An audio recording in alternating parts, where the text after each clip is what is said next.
Hi friends, welcome to Arya education వాళ్ళు. మనం ఇంతకుముందు ప్రీవియస్ వీడియోలో 7th క్లాస్ సంబంధించిన వీడియోస్ చూసాం కదా. అదేవిధంగా 8వ తరగతి సంబంధించిన ఒక ఫస్ట్ లెసన్ వచ్చేసి త్యాగనిరతి నిర్ణయం గురించి చూద్దాం. మిగతా ప్రీవియస్ వీడియోలో 7th క్లాస్ సంబంధించిన ప్రతి పాఠ్యాంశం చూడడం జరిగింది. అందులో గద్యానికి సంబంధించిన కంటెంట్ ఎక్కువ ఉన్నది, మిగతా చెప్పుకుందాం. మిగతా ఈ కవి పరిచయానికి సంబంధించిన ఆల్మోస్ట్ అన్నీ చెప్పడం జరిగింది. లేదా 8th క్లాస్ కూడా ఇలా కంటిన్యూ చేద్దాం. ఈ 8th క్లాస్లో వచ్చేసి 8th క్లాస్లో తెలుగులో నవవసంతం 3 అని కూడా అంటాం. ఏమంటాం? నవవసంతం 3 అని కూడా అంటాం. ఇది ప్రతి టాపిక్లో చెప్పడానికి కారణం ఏంటంటే ఇది లాస్ట్ టైం డిఎస్సి బిట్టు. ఈ నవవసంతం 3 లాస్ట్ టైం డిఎస్సి బిట్లో నవవసంతం 3 అంటే ఏ క్లాస్ అని అంటారు, నవవసంతం 2 అంటే ఏ క్లాస్, సింగిల్ అంటే ఏ క్లాస్ అని అడగడం జరిగింది. అందుకే ప్రతిసారి చెప్పడం జరుగుతుంది. చూడండి, అబ్జర్వ్ చేయండి. 8th క్లాస్ని నవవసంతం 3 అంటాం, 7th క్లాస్ను 2 అంటాం నవవసంతం, 6th క్లాస్ను 1 అంటాం, 9th క్లాస్ను single 1, 10th class single 2 అంటాం. చూడండి, నెక్స్ట్ వచ్చేసి త్యాగనిరతి 8th క్లాస్ 8వ తరగతికి సంబంధించిన మొదటి పాఠ్యాంశం వచ్చేసి త్యాగనిరతి. ఏంటి త్యాగనిరతి? త్యాగనిరతి కవి ఎవరు? నన్నయ్య, 11వ శతాబ్దం.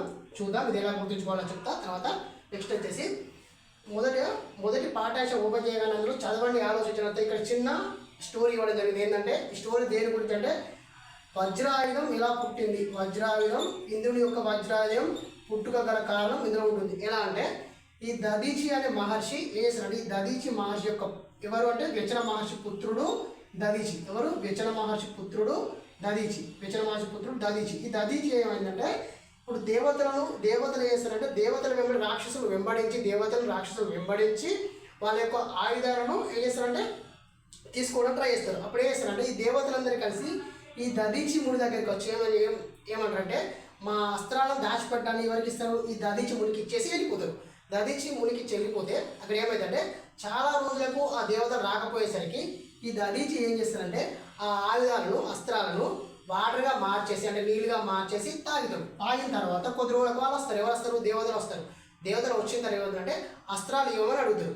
అస్త్రాలు ఇవ్వమని అడిగితే అప్పుడు ఏం చేస్తారంటే ఈ దదీచి ఆ అస్త్రాలను తాగడం కారణంగా ఆ వాటర్ వల్ల ఆ నీటి వల్ల ఏమంటే ఆ అస్త్రాలు అనేది ఎముకలకు పట్టి ఉన్నాయని చెప్పేసి తనను తానుగా యోగాగ్నిలో దహించుకొని ఏం చేస్తారంటే దహించిన తర్వాత ఎముకలు వస్తాయి కదా, ఆ ఎముకలను ఆ విధంగా మార్చుకొని తీసుకోమంటాడు. ఏమంటాడు? ఆ యొక్క ఎముకల ద్వారా ఆయుధం చేసుకొని తీసుకోమంటాడు దేవతలు. అలా తయారైన ఆయుధమే ఈ ఇంద్రుని యొక్క వజ్రాయుధం. చూడండి, నెక్స్ట్ వచ్చేసి ఇది ఏంటిది? చదవండి, ఆలోచన ఫస్ట్ లెసన్. నెక్స్ట్ వచ్చేసి నేపథ్యం అంటే ఈ త్యాగనిరతి అనే పాఠం దేని గురించి ఉందో అది నేపథ్యాన్ని ఉద్దేశం అని కూడా అంటాం. ఓకే, ఉద్దేశం అని కూడా అంటాం. అయితే శిబి చక్రవర్తి ఎవరు? శిబి చక్రవర్తి ఏమైందంటే ఈ శిబి చక్రవర్తి భృగుతుంగ పర్వతంపై యాగం చేస్తాడు. ఇక్కడ భృగుతుంగ పర్వతంపై యాగం చేస్తాడు. అయితే ఏమైందంటే ఈ భృగుతుంగ పర్వతంపై యాగం చేసిన శిబి చక్రవర్తి యొక్క శౌర్యాన్ని, ధర్మాన్ని, నిజాయితీని తెలుసుకోవడానికి ఏం చేస్తారంటే మనకు ఎవరంటే ఇంద్రుడు అగ్ని వీళ్ళు ఏం చేస్తారంటే తెలుసుకోవడానికి ఇంద్రుడు అగ్ని ఇద్దరు కలిసి అగ్ని పావురంగా ఇంద్రుడు డేగగా మారి ఏం చేస్తారంటే ఇతన్ని టెస్ట్ చేస్తారు. అంటే అతని యొక్క ధైర్యాన్ని, శౌర్యాన్ని తెలుసుకోవడానికి మారి ఏం చేస్తారంటే ఇంద్రుడు డేగగా అగ్ని పావురంగా మారి ఈ డేగ ఈ పావురాన్ని తినడానికి వెంబడిస్తే ఈ పావురం ఏం చేస్తారంటే ఈ చక్రవర్తి దగ్గరికి వెళ్తుంది. చక్రవర్తి దగ్గరికి వెళ్ళి ఆ స్టోరీ మొత్తం చిన్నగా బ్రీఫ్గా చెప్తున్నా చూడండి. ఎక్కువ మొత్తం చెప్పాలంటే మన వీడియో లెంత్ అవుతుంది. అయితే అగ్ని ఏం చేస్తారంటే ఈ పావురం పావురం రూపంలో అగ్ని చేస్తారంటే ఈ పావురం ఈ శిబి చక్రవర్తి దగ్గరికి వెళ్ళి శరణు పెడితే నన్ను కాపాడని అడుగుతుంది. అప్పుడు ఏం చేస్తారంటే ఈ డేగా వచ్చేసి ఈ చక్రవర్తితోటి మీరు నా ఆహారాన్ని కాపాడితే నేను ఎలా జీవనం సాగించాలి, నేను ఎలా బ్రతకాలని చెప్పేసి అడుగుతుంది. అప్పుడు ఏం చేస్తారంటే ఈ శిబి చక్రవర్తి ఈ పావురానికి సరిపడా మాంసం అనేది నా బాడీ నుండి అంటే నేను ఇస్తా అని చెప్పేసి శరీరం నుండి ఇస్తా అంటాడు. అప్పుడు ఏం చేస్తుంది? డేగా ఒప్పుకొని ఈ పావురానికి సరిపడా అంటే దీన్ని తూకం వేస్తే ఈ పావురం ఎంత ఉంటుందో అంత ఆహారం ఇస్తా అంటాడు. అప్పుడు ఏం చేస్తారంటే ఈ పావురము ఈ శిబి చక్రవర్తి తూకానికి వేసినప్పుడు ఎంత వేసినా కూడా ఈ పావురానికి సరిపడా తూకం రాదు. ఎంత వేసినా కూడా ఈ పావురానికి తూలదు.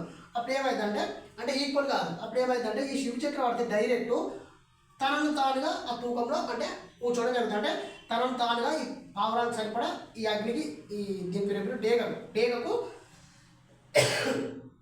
అర్పించుకోవడం జరుగుతుంది. అంటే ఈ పావురం సరిపడా మాంసము ఎంత వేసినప్పటికీ కూడా ఈక్వల్ కాకపోయేసరికి ఈ తనను తానుగా తన శరీరాన్ని దేవకు అర్పించడం జరుగుతుంది.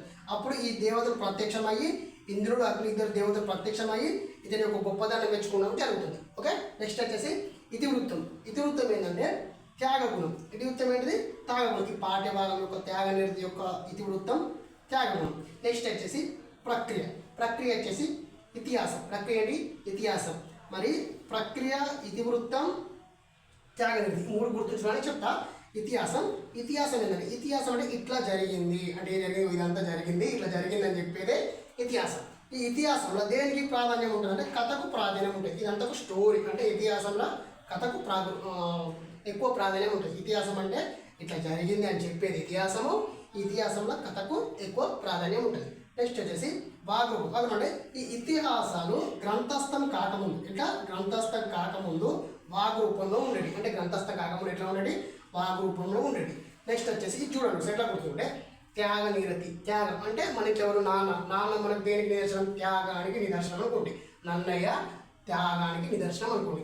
11వ శతాబ్దం ఎలా గుర్తుందంటే నాన్న రెండు లెటర్లు సేమ్ ఉన్నాయి, 1 సేమ్. ఓకే, నెంబర్ 1 నాన్న, 1 మనకి ఎవరైనా ఫస్ట్ ఎవరంటే నాన్న పేరు చెప్తాం కాబట్టి నెంబర్ 1 11వ శతాబ్దం నాన్న, 1 ఇలా త్యాగానికి నిదర్శనం నాన్న. అంటే త్యాగానికి నిదర్శనం నాన్న, 1 నెంబర్ 1. నెక్స్ట్ వచ్చేసి ఎట్లా ఉంటుందంటే ఇతివృత్తం త్యాగగుణం సేమ్. త్యాగ నిరతి త్యాగగుణం, నాన్నగుణం త్యాగగుణం. ఓకే, నెక్స్ట్ వచ్చేసి ఇతిహాసం. ఇతిహాసం అంటే నాన్న మనం ఎంబడి ఉంటే మనకు హాస్యం అంటే హాస్యం అంటే నవ్వు. నాన్న ఎప్పుడైనా ఉన్నా మనకు ముఖంలో నవ్వు ఉంటుంది. అలా గుర్తుంచుకోండి. జస్ట్ ఇట్లా గుర్తుంచుకుంటానని చెప్తున్నాను అంతే. పర్టికులర్గా అదే గుర్తు అంటే ఆ విధంగా ఈ లెసన్ లేదు, జస్ట్ మనం గుర్తుంచుకోవడానికి చెప్తున్నాను. త్యాగ నిరతి నారతి ఎవరు? త్యాగ నాన్న. నాన్న 11 1 నెంబర్ 1 నాన్న త్యాగగుణం. నాన్న త్యాగగుణం ఉంటే నెక్స్ట్ నాన్న ఎంబడి ఉంటే హాస్యం ఉంటుంది. నెక్స్ట్ వచ్చేసి కథకు ఎక్కువ ప్రాధాన్యం బాగా ఉంటుంది. ఇదేంటంటే ఇతిహాసంలో మెయిన్ 2 ఉన్నాయి. కూడా ఏంటంటే రామాయణ మహాభారతాలు ఇతిహాసాలు అంటారు. రామాయణ మహాభారతాలు ఏమంటారు? ఇతిహాసాలు అంటారు. నెక్స్ట్ వచ్చేసి బిరుదు. ఎవరి బిరుదు? ఈ త్యాగనిరతి రచన నన్నయ్య యొక్క బిరుదు ఏంటంటే వాగాను శాసనుడు. వాగాను శాసనుడు. మరి ఇది ఎట్లా గుర్తుంది అంటే సింపుల్ చెప్తున్నాను. మా నాన్న వచ్చిననుకో, మా నాన్న ఎక్కువ అరిసిననుకో, నాన్న ఎక్కువ వాగకు అంటాం. ఏమంటాం? వాగకు అంటాం. ఏమంటాం? వాగకు అంటాం. నాన్న ఎక్కువ వాగకు, వాగాను శాసనుడు అంటారు. నెక్స్ట్ వచ్చేసి చూడండి ముఖ్యాంశాలు. ముఖ్యాంశాలు వచ్చేసి ఈ ముఖ్యాంశాలు మెయిన్ ఏంటంటే రాజరాజ నరేంద్రుని ఆస్థానం కదంటే ఇది ఎవరంటే మహేంద్రవరాన్ని పాలించే రాజమహేంద్రవరాన్ని పాలించే రాజరాజ నరేంద్రుడు. ఎవరు? రాజమహేంద్రవరాన్ని పాలించే రాజరాజ నరేంద్రుని ఆస్థాన కవి ఎవరంటే నన్నయ్య. ఎవరు? సరే నన్నయ్య. రాజమహేంద్రవర ఆస్థాన కవి ఎవరు? నన్నయ్య. ఇక్కడ రాజమహేంద్రవరాన్ని పాలించే రాజరాజ నరేంద్రుని ఆస్థాన కవి. నెక్స్ట్ వచ్చేసి ఇక్కడ చూడండి మహాభారతం వ్యాసుడు. అంటే మహాభారతాన్ని సంస్కృతంలో రాసింది ఎవరంటే వ్యాసుడు. మహాభారతాన్ని సంస్కృతంలో రాసింది ఎవరంటే వ్యాసుడు అని చెప్తాం. ఏమంటారు? మహాభారతాన్ని సంస్కృతంలో రాసింది వ్యాసుడు. నెక్స్ట్ వచ్చేసి ఈ నన్నయ్య ఏం చేసిందంటే ఈ మహాభారతం సంస్కృతం రాసింది ఎవరు? వ్యాసుడు. అయితే ఈ నన్నయ్య ఏం చేసిందంటే మహాభారతంలోని 18 పర్వాలలో మహాభారతంలో 18 పర్వాలలో ఆది సభా పర్వాలు, అదేవిధంగా అరణ్య పర్వం. ఎట్లా అంటే ఈ నన్నయ్య రాసిన 18 పర్వాలలో మహాభారతం ఎవరు రాసిన? వ్యాసుడు రాసిన. ఇతను రాసిన ఈ మహాభారతంలో 18 పర్వాలు, మొత్తం 18 కదా, 18లో ఆది సభా పర్వాలు రాసేసి కంప్లీట్గా అరణ్య పర్వంలో 4వ ఆశ్వాసంలో శారద రాత్రులు అనేది శారద రాత్రులు అనే పద్యం వరకు తెలుగులోకి అనువాదం చేశాడు. ఇలా తెలుగులోకి అనువాదం చేశాడు. గుర్తుంచుకోండి. ఎట్లా అంటే ఇలా క్వశ్చన్ వచ్చి ఎట్లా అంటే తెలుగులోకి అనువాదం చేశాడు. అంటే సంస్కృతంలో ఉన్నదాన్ని తెలుగులోకి అనువాదం చేసిండా, మళ్ళీ లేకపోతే తెలుగులో ఉన్నదాన్ని సంస్కృతం అనువాదం చేసినా పెట్టి కూడా పడచ్చు. ఎట్లంటే తెలుగు టు సంస్కృతి లేదా సంస్కృతి నుంచి తెలుగు ఎలా అని గుర్తుంచుకోండి. ఇట్లా వ్యాసుడు సంస్కృతంలో రాసిన దాంట్లో 18 పర్వాలలో ఆది సభ పర్వాలను పూర్తిగా రాసేసి అరణ్య పర్వంలోని 4వ ఆశ్వాసంలో శారద రాత్రులు అనే పద్యం వరకు ఇలా తెలుగులోకి అనువదించాడు. అదేవిధంగా అనువాదం అంటే ట్రాన్స్లేట్ చేసి సంస్కృతం తెలుగులో రాసింది.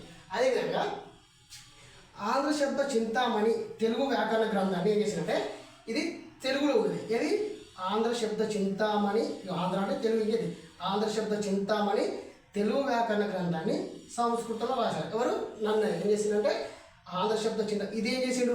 ఇది క్వశ్చన్ కూడా అనొచ్చు. ఎట్లా అంటే ఆంధ్ర శబ్ద చింతామణి తెలుగు వ్యాకరణ గ్రంథాన్ని రాసింది ఎవరు అనొచ్చు, లేదా తెలుగులో నుంచి సంస్కృతంలోకి రాశాడా, సంస్కృతం నుంచి తెలుగులోకి రాశాడా? కన్ఫ్యూజ్ కాదు. సంస్కృతం నుంచి తెలుగులోకి రాయాలి, తెలుగు నుంచి సంస్కృతంలోకి రాశాడు. ఈ భారతంలోని పర్వాలేమో సంస్కృతం తెలుగులోకి రాశాడు. గుర్తుంచుకోండి, కన్ఫ్యూజ్ కాదు. నెక్స్ట్ వచ్చేసి దీని యొక్క లక్షణాలు అంటే కవిత లక్షణాలు ఎలా ఉన్నాయంటే, నన్నయ్య యొక్క కవిత లక్షణాలు ప్రసన్న కలితార్థయుక్తి. ఏంటి? ప్రసన్న కలితార్థయుక్తి, అక్షర రమ్యత, నానారుచి రార్థ సూక్తి నిధిత్వం. ఏంటంటే ప్రసన్న కలితార్థయుక్తి, అక్షర రమ్యత, నాన్న రుచిరార్థ సూక్తి. ఇట్లా ఏదో గుర్తుంచుకుంటే నాన్న అంటే నాన్నకు ముగ్గురు పిల్లలు ప్రసన్న, రమ్య, రుచి. అర్థమైందా? ప్రసన్న, రమ్య, రుచి ముగ్గురు పిల్లలు కూడా, నాన్నకు ముగ్గురు పిల్లలు అంటే అతని యొక్క లక్షణాలే ఆ పిల్లల రూపంలో వచ్చినాయని గుర్తుంచుకోండి. ప్రసన్న, రమ్య, రుచి. ప్రసన్న కలితార్థయుక్తి, అక్షర రమ్యత, నానా రుచిరార్థ సూక్తి నిధిత్వం ఇతని యొక్క కవిత్వ లక్షణాలు. నెక్స్ట్ వచ్చేసి ప్రస్తుత పాఠ్యభాగం ఎలా తీసుకోవాలంటే, ప్రస్తుత పాఠ్యభాగం అరణ్య పర్వంలోని అంటే శ్రీమదాంధ్ర మహాభాగవతంలోని అరణ్య పర్వంలోని తృతీయ శ్వాసం నుండి తీసుకోబడింది. ఇట్లా మహాభారతంలోని అరణ్య పర్వంలోని తృతీయ శ్వాసం నుండి తీసుకోబడింది. మహాభారతం శ్రీ మహాదాంధ్ర మహాభారతంలోని అరణ్య పర్వంలోని తృతీయ శ్వాసం నుండి తీసుకోబడింది. ఈ పాఠ్యభాగం వచ్చేసి చదువుదాం.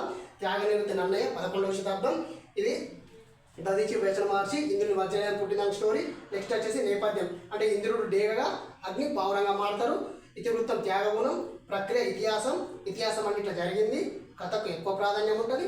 ఇతిహాసం గ్రంథస్థ కాకముందు వాగ్రూపంలో ఉండేది. ఇతిహాసాలు 2 ఉన్నాయి, రామాయణ మహాభారతాలు. నెక్స్ట్ వచ్చేసి బిరుదు వాగాన శాసనుడు.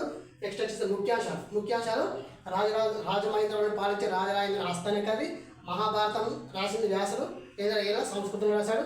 ఈ వ్యాసుడు రాసిన సంస్కృతం రాసిన మహాభారతాన్ని ఈ 18 పర్వాలలో ఆది సభ పర్వాలు, అదేవిధంగా అరణ్య పర్వంలోని 4వ ఆశ్వాసంలో శారదరాత్రుల వరకు రాసిండు. నెక్స్ట్ అనువాదం చేసిండు. నెక్స్ట్ వచ్చేసి ఆంధ్ర శబ్ద చింతామణి తెలుగు వ్యాకరణ గ్రంథాన్ని సంస్కృతం రాశాడు. కవిత యొక్క లక్షణాలు అక్షర రమ్యత, నానా రుచిరార్థ సూక్తి నిత్యం, ప్రసన్న కలితార్థయుక్తి ఇతని యొక్క లక్షణాలు. అదేవిధంగా పాఠ్యభాగం వచ్చేసి మహాభారతంలో అరణ్య పర్వంలోని తృతీయ శాసనంలో తీసుకోబడింది. ఓకే ఫ్రెండ్స్, ఇంకా మీకు ఏమైనా టాపిక్ హార్డ్ అనిపిస్తే తెలుగులోని ఏదైనా టాపిక్ కామెంట్ రూపంలో తెలియజేయండి, వీడియో చేస్తాను. Okay, thank you.